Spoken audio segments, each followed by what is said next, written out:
दोस्तों, किसी के भी मन की बातें जानने के लिए 3 तरीके होते हैं, लेकिन इन तीनों तरीकों को समझना अति आवश्यक है। यदि आप इन तीनों तरीकों को समझ लेते हैं तो आप किसी के भी मन की बातें बड़ी ही आसानी से जान सकते हैं, समझ सकते हैं। तो चलिए इसे एक बुद्ध कहानी के माध्यम से समझते हैं कि किस तरह से आप दूसरों की मन की बातें जान सकते हैं, समझ सकते हैं। बहुत समय पहले की बात है। एक छोटा सा गांव था। उस गांव में 2 भाई रहा करते थे। बड़ा भाई अंधा था, जिसके कारण वो हमेशा घर पर ही बैठा रहता था, और छोटा भाई खेती किया करता था। लेकिन खेतों में अधिक जानवर आने से पूरी फसलें नष्ट हो जाती थीं, जिस कारण छोटा भाई बहुत परेशान हो चुका था। तभी उसे एक तरकीब सूझी। एक दिन उसने सोचा, खेतों में से इन जानवरों को भगाने के लिए क्यों ना मैं अपने बड़े भाई की मदद लूं। वैसे भी बड़े भैया अंधे अगर वह खेत में बैठे रहेंगे और जानवरों की आहट आने पर वह उन्हें जोर से चिल्लाकर भगा सकते हैं, जिससे हमारी फसलें बच सकती हैं। इसलिए उन्हें मैं खेत में बिठा देता हूं।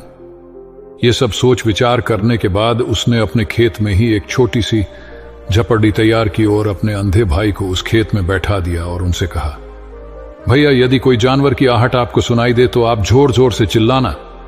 ये सुनकर वह जानवर यहां से भाग जाएंगे और हमारी फसलें नष्ट होने से बच जाएगी। बड़ा भाई अपने छोटे भाई की बात मान लेता है और वो उस दिन से खेत में ही रहना शुरू कर देता है। जब भी किसी जानवर की आहट उसे सुनाई देती तो वो तुरंत जोर जोर से चिल्लाना शुरू कर देता, जिससे वह जानवर उसके खेतों से भाग जाते। ऐसा करते करते कई दिन बीत चुके थे। तभी एक दिन उसके खेत में एक हिरण भागता हुआ आया और वह खेत के बांध को तोड़कर वहां से भाग गया। लेकिन उसी हिरण का पीछा करते हुए एक राजा भी उस खेत में आ पहुंचा। तभी राजा की नजर उस अंधे भाई पर पड़ती है। राजा उस व्यक्ति से कहता है, देखो, मैं यहां पर एक जानवर का पीछा करते हुए आया हूं। क्या तुमने उस जानवर को यहां पर देखा है? इस पर वो व्यक्ति कहता है, हे राजन, मैं तो अंधा हूं। मैं भला किसी जानवर को कैसे देख सकता हूं? लेकिन मैं आपको इतना जरूर बता सकता हूं कि जो जानवर मेरे खेतों से होकर भागा है वह आपके लायक नहीं है। आप उसके पीछे अपना समय यूं ही व्यस्त कर रहे हैं। राजा उस अंधे व्यक्ति की बात सुनकर बड़ा अचरज में पड़ गया। वो ये सोचने लगा कि आखिर यह तो अंधा है, फिर इसे कैसे पता कि जिसे हिरण को मैं तलाश रहा हूं वह हिरण मेरे लायक है ही नहीं। यह अंधा व्यक्ति मुझे कैसे बता सकता है? तभी राजा उस अंधे व्यक्ति से कहता है, कहीं तुम मुझसे झूठ तो नहीं कह रहे हैं? एक तरफ तुम ये कहते हो कि तुम अंधे हो और दूसरी तरफ तुम ये भी कह रहे हो कि जो जानवर यहां से भागा है वो मेरे लायक नहीं है। इस पर वो अंधा व्यक्ति कहता है राजन, जिसे आप एक हिरण समझ रहे हैं, असल में वह एक हिरण नहीं है बल्कि एक हिरणी है, और वह भी गर्भवती है। और जहां तक मुझे ज्ञान है, मैंने कभी किसी राजा को किसी गर्भवती हिरणी का शिकार करते हुए नहीं सुना है, और इसी कारण मैं आपसे ये कह रहा हूं कि वो आपके लायक नहीं है। आप उसके पीछे अपना समय व्यर्थ ना करें। यह सुनकर राजा और भी अचरज में पड़ गया। वो ये सोचने लगा कि आखिर ये अंधा आदमी यह कैसे जान सकता है कि वो हिरनी है और गर्भवती है। राजा कुछ देर सोच विचार करने के बाद अपने सेनापति से कहता है, सेनापति जी, मुझे वो जानवर जिंदा चाहिए, क्योंकि मुझे यह पता करना है क्या वो हिरनी है और क्या वह गर्भवती है, क्योंकि यह अंधा आदमी बहुत विश्वास के साथ कह रहा है और मुझे इस बात की पुष्टि करनी है।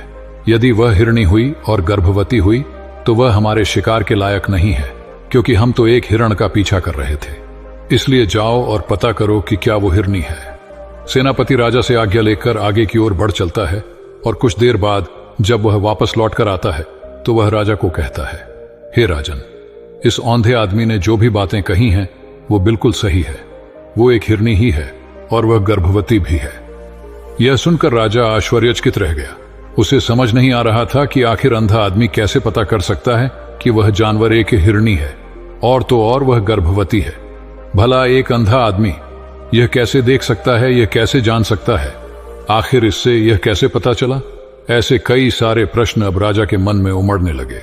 अब राजा ने यह ठान लिया था कि मुझे इस बात की तह तक पहुंचना ही है कि आखिर ये अंधा आदमी कैसे जानता है कि वह जानवर एक हिरनी है। ये सोचकर राजा उस अंधे आदमी के पास जाता है और उस अंधे आदमी से कहता है, देखो, मैं ये तो नहीं जानता कि तुम सचमुच अंधे हो या नहीं, लेकिन मैं तुमसे एक बात जानने आया हूं। क्या तुम मेरे प्रश्न का सही सही जवाब दोगे?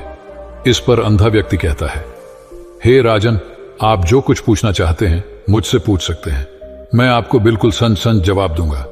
इस पर राजा कहता है, देखो, एक तो तुम कहते हो कि तुम अंधे हो और दूसरी तरफ तुमने यह बता दिया कि जिस जानवर का पीछा मैं कर रहा हूं वह एक हिरणी है, और तो और वह गर्भवती भी है। आखिर तुम्हें यह कैसे पता चला? तुम्हारे खेत में और भी तो जानवर आते होंगे, और भी तो जानवर यहां से गुजरते होंगे, फिर तुमने यह कैसे अंदाजा लगाया? तभी वह अंधा व्यक्ति राजा से कहता है, हे राजन, आप जिस हिरनी का पीछा कर रहे थे वही हिरनी जब मेरे खेत में आई, उसकी रफ्तार और उसके भागने की आहट से मुझे यह एहसास हो चुका था कि यह एक हिरणी है, और मेरे खेत की जो बांध है वह बेहद छोटी है, उसकी ऊंचाई ज्यादा नहीं है। यदि कोई हिरण होता तो उस बांध को बड़ी आसानी से लांघ जाता, लेकिन वह हिरणी इस बांध को तोड़कर भागी है, और यदि वह इस बांध को छलांग लगाकर पार करने का प्रयास करती तो इससे उसके बच्चे को खतरा होता, और इसी बात से मैंने ये पता लगा लिया कि वह गर्भवती है। इस कारण वह ज्यादा ऊंची छलांग ना लगाकर मेरे खेत की बांध को तोड़ते हुए भाग गए। इस पर राजा के मन में एक और प्रश्न उठा। राजा ने कहा, किंतु तुम्हें कैसे पता चला कि वह एक हिरनी ही है? और भी तो कोई जानवर यहां पर आ सकते हैं। इस पर वह अंधा व्यक्ति कहता है, हे राजन, मैं पूरा दिन सुबह शाम यहीं पर बैठा रहता हूं और मेरी सुनने की शक्ति बहुत तेज है। मैं ये बाप जाता हूं कि कौन सा जानवर मेरे खेत में आया है, और उसी के आधार पर मैं जोर जोर से चिल्लाता है ताकि वो मेरे खेत से भाग जाए और मेरे खेत की फसलों को नष्ट ना कर पाए। राजा उस अंधे आदमी का यह जवाब सुनकर पूरी तरह से संतुष्ट हो चुका था। वह मन ही मन यह सोच रहा था कि आदमी भले ही अंधा हो, लेकिन यह तो बड़ा ज्ञानी मालूम पड़ता है।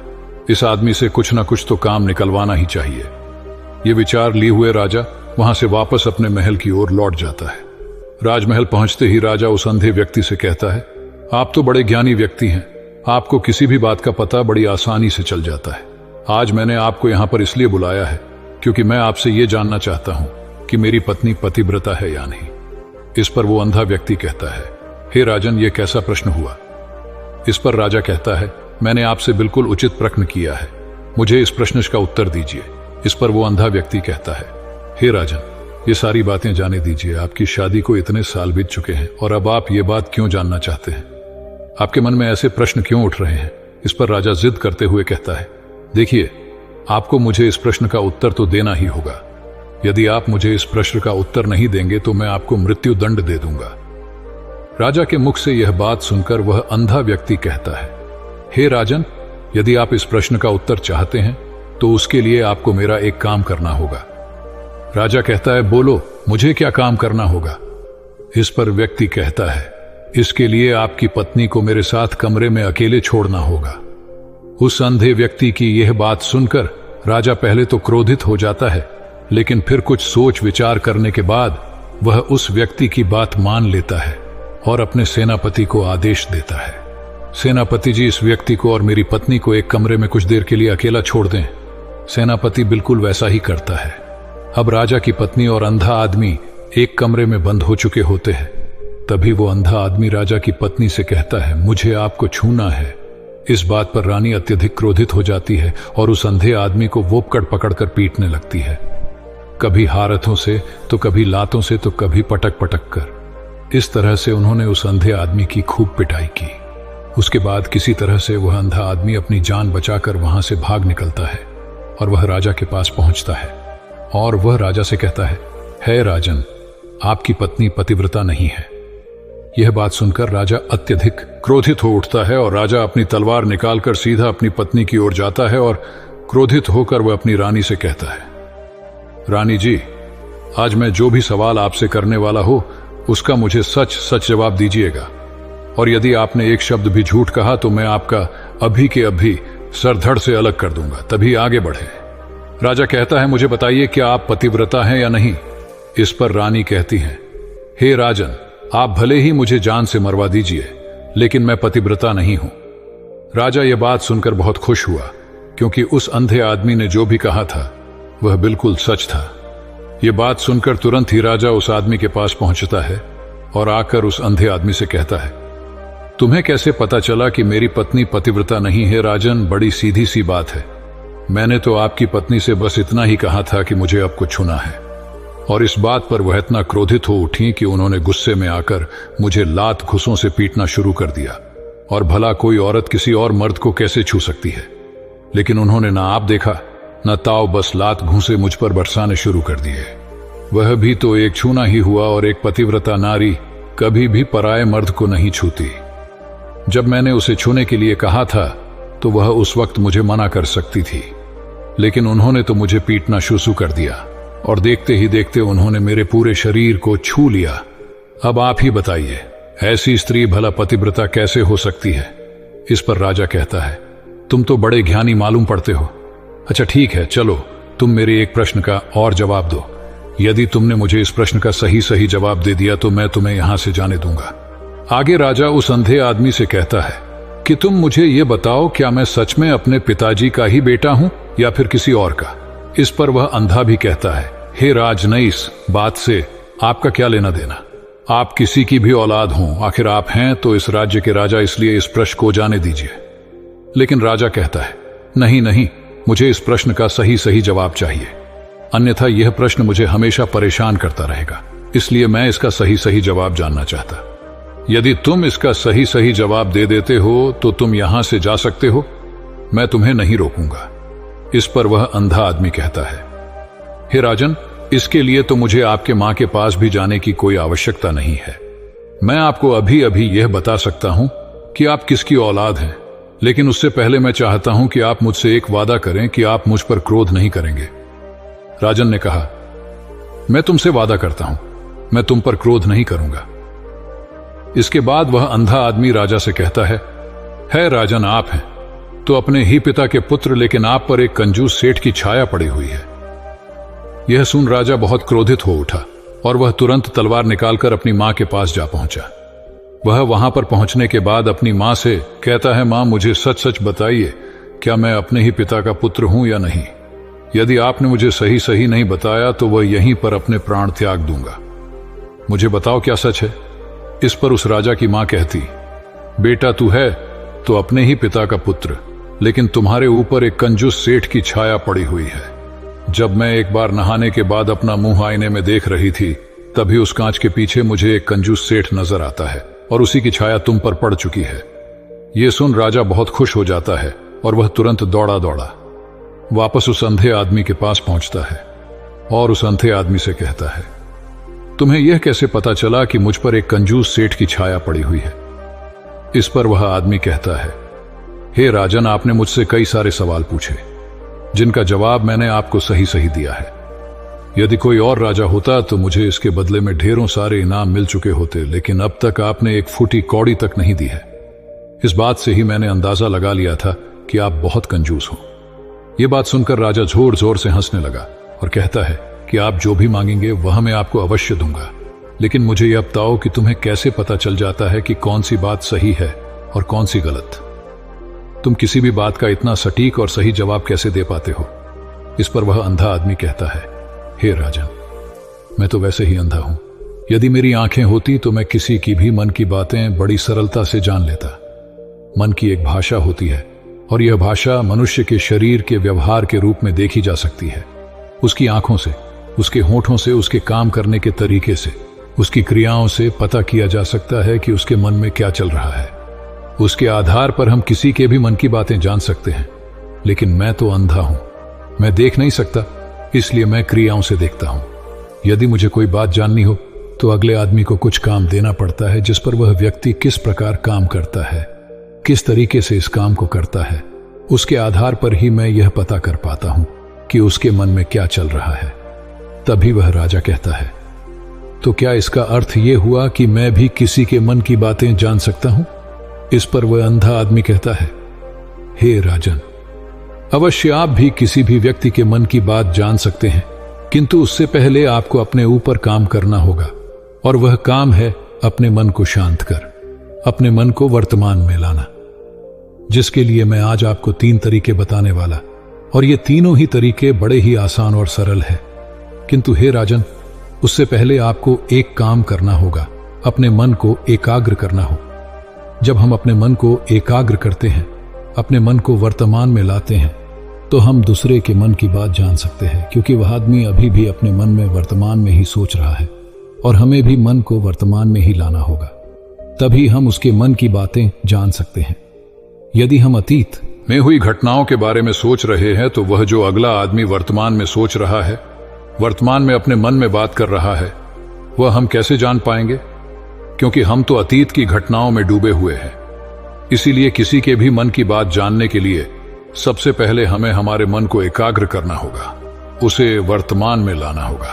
आगे वह व्यक्ति राजा से कहता है, हे राजन, जो 3 तरीके मैं आपको बताने वाला हूं, इन 3 तरीकों से बड़ी आसानी से किसी के भी मन की बातें जान सकते हैं। उसके बाद वह अंधा आदमी राजा से कहता है, हे राजन, जो सबसे पहला तरीका है वह है आंखों पर ध्यान देना। किसी व्यक्ति से बात करते वक्त उसकी आंखों में देखना, उसकी आंखों पर ध्यान देना, जो सबसे ज्यादा जरूरी है, क्योंकि आंखें बोलती नहीं पर बहुत कुछ कह जाती है। यदि हम वह किसी व्यक्ति की आंखों के इशारों को समझना सीख जाए, हम यह जान पाएंगे कि व्यक्ति के दिमाग में क्या चल रहा है, वो क्या सोच रहा और अभी वह क्या करने वाला। मेरे पास आंखें नहीं, लेकिन मैंने अपने गुरु से यह विद्या सीखी है, क्योंकि बहुत सालों पहले मेरे पास आंखें थीं और मैं उस वक्त लोगों के मन की बातें केवल उनकी आंखों से ही जान लेता था। इसलिए यदि आप भी दूसरों की मन की बातें जानना चाहते हैं तो आपको भी उनकी आंखों पर गौर करना चाहिए, जैसे कि उनका आकार कैसा है, वह कब, कहां और किधर देख रहे हैं। यदि उसकी आंखें यहां वहां घूम रही हैं, जब आप उसे बातें कर रहे हैं तो वहां वह इधर उधर मोड़ रहा है, कभी ऊपर तो कभी नीचे या कभी आसपास, या फिर उसकी आंखें खुश नजर आ रही हैं या फिर आंखें निराश नजर आ रही है। जैसे कि चोर होता है, उसकी आंखों में जब हम देखते हैं तो हमें यह पता चलता है कि अगले आदमी ने कोई गलती की है। ठीक उसी प्रकार जब हम किसी चालक व्यक्ति की आंखों में देखते हैं तो आपको पता चलेगा कि उसकी आंखों में एक भाषा होती है, एक बहुत ही सीधा और आसान तरीका होता है। यदि आपको यह पता लगाना है कि सामने वाला व्यक्ति आपसे झूठ कह रहा है या फिर सही, तो आपको उसकी आंखों पर ध्यान देना अति आवश्यक है। यदि आपसे बात करते वक्त वह व्यक्ति अपनी आंखें यहां वहां घुमा रहा है, ऊपर नीचे इधर उधर दाएं बाएं हर जगह देख रहा है, तो इसका अर्थ यह हुआ कि वह उस बात से निकलने का कोई रास्ता ढूंढ रहा है और कोई झूठ बना रहा है। यदि सामने वाला व्यक्ति आपसे कुछ झूठ कहने का प्रयास कर रहा है तो वह आपसे नजर नहीं मिलाएगा। वह यहां वहां देखेगा, ऊपर नीचे देखेगा, लेकिन वह आपकी आंखों में आंखें डालकर कभी नहीं देख पाएगा, क्योंकि उसे डर है कि यदि उसने आपकी आंखों में आंखें डालकर देखी तो उसका झूठ पकड़ा जाएगा और लोगों को सच्चाई कांपता चल जाएगा। और इसी प्रकार कुछ और भी भाषाएं होती हैं। जब आप किसी की आंखों में आंखें डालकर यह देखना शुरू कर देंगे कि उसके हाव भाव क्या है, ठीक उसी प्रकार चेहरे के हाव भाव होते हैं, जिससे हम मन की बातें बड़ी आसानी से समझ सकते हैं, और इन्हें भी समझना बहुत जरूरी है। कभी कभी कोई व्यक्ति अपने चेहरे से जैसे आंख, होंठ और बहुत से कुछ अलग अलग व्यवहार करता है। यदि आप किसी व्यक्ति के चेहरे में गौर करेंगे तो आप आसानी से समझ पाएंगे कि वह व्यक्ति निराश है, जब व्यक्ति बहुत उदास है, या फिर वह बहुत खुश है, या फिर उससे कोई बहुत बड़ा दुख है। वह अपने अंदर क्या महसूस कर रहा है, ये सारी बातें हम उसके चेहरे के हाव भाव से पता कर सकते हैं। फिर चाहे इंसान जुबान से कुछ बोले या ना बोले, लेकिन आप उसके चेहरे से सब कुछ पता कर सकते हैं। आगे व्यक्ति राजा से तीसरा तरीका बताते हुए कहता है, हे राजन, इसी प्रकार तीसरी भाषा भी है, अर्थात तीसरा तरीका भी है, और वह है हाथों के इशारे और शरीर का व्यवहार। मन की बात समझने के लिए हमें हाथ के इशारे और शरीर के व्यवहार को समझना बहुत आवश्यक है। कोई व्यक्ति जब बात करता है तो आपने देखा होगा कि वो अपने हाथों को हिलाता रहता है, अपने हाथों से इशारा करता रहता है। बातों के साथ साथ अपना शरीर का जो व्यवहार है, अर्थात बॉडी लैंग्वेज, उसका भी पूरा उपयोग करता है, जिससे हमें यह पता चल पाता है कि वह व्यक्ति हमारी बातों पर कितना ध्यान दे रहा है और उसके मन में क्या चल रहा है। शरीर के व्यवहार को देखने के लिए उसके हाथ मटकाने, शरीर मटकाने और चेहरे पर बार बार हाथ लाल, हाथों का एक दूसरे से मसलना, ऐसी बहुत सी क्रियाएं होती हैं, उस पर हमें ध्यान देना अति आवश्यक। मन की बात को समझने के लिए हमें शरीर के व्यवहार को भी समझना पड़ता है। यदि हम इन 3 तरीकों को सही तरीके से ध्यान देकर इन 3 तरीकों को अच्छे से समझ लेते हैं तो हम बहुत जल्दी किसी भी व्यक्ति के मन की बातें बड़ी सरलता और सहजता से जान सकते हैं। इसलिए यदि आपको किसी के मन की बातें जानी हैं तो आपको उसकी आंखों पर, उसके चेहरे पर, उसके शरीर के हाव भाव को और उसके हाथों को ध्यानपूर्वक देखना और समझना होगा, जिससे आप यह समझ पाएंगे ये आखिरकार उसके मन में क्या चल रहा है और वह क्या सोच रहा है। लेकिन उनसे पहले आपको अपने मन को एकाग्र करना होगा, शांत करना होगा और अपने मन को वर्तमान में लाना होगा। तभी आप उस व्यक्ति की इन सभी क्रियाओं पर ध्यान दे पाएंगे, उन्हें समझ पाएंगे। अन्यथा आप यदि अतीत की घटनाओं में व्यस्त हैं, भविष्य की योजनाओं में व्यस्त हैं, तो आप उस व्यक्ति के हाव भाव पर कभी ध्यान ही नहीं पाएंगे और ना ही आप कभी यह समझ पाएंगे कि आखिर उस व्यक्ति के मन में क्या चल रहा है, वह क्या सोच रहा है। आपने देखा होगा कि ऐसे कई बड़े संत महात्मा हैं जो बड़ी ही शांति से आपको देखते हैं और आपको देखकर ही ये बता देते हैं कि आपके मन में क्या चल रहा है, आप उनसे क्या जानने आए हैं। और इसका सबसे बड़ा प्रमुख कारण यही है कि वह आपको पढ़ सकते हैं, आपको समझ सकते हैं, आपकी मन की बातें जान सकते हैं, क्योंकि उनका मन एकाग्र है, शांत है। और यही कारण है कि वह आपके मन की बातें बड़ी सरलता से समझ जाते हैं। तो दोस्तों, उम्मीद करता हूं आपको इस कहानी से एक अच्छी सीख मिली होगी। यह कहानी आपको कैसी लगी हमें कमेंट बॉक्स में कमेंट करके जरूर बताएं और इस कहानी को अपने दोस्तों के साथ जरूर शेयर करें ताकि उन्हें भी इस कहानी से कुछ सीखने को मिल सके। धन्यवाद।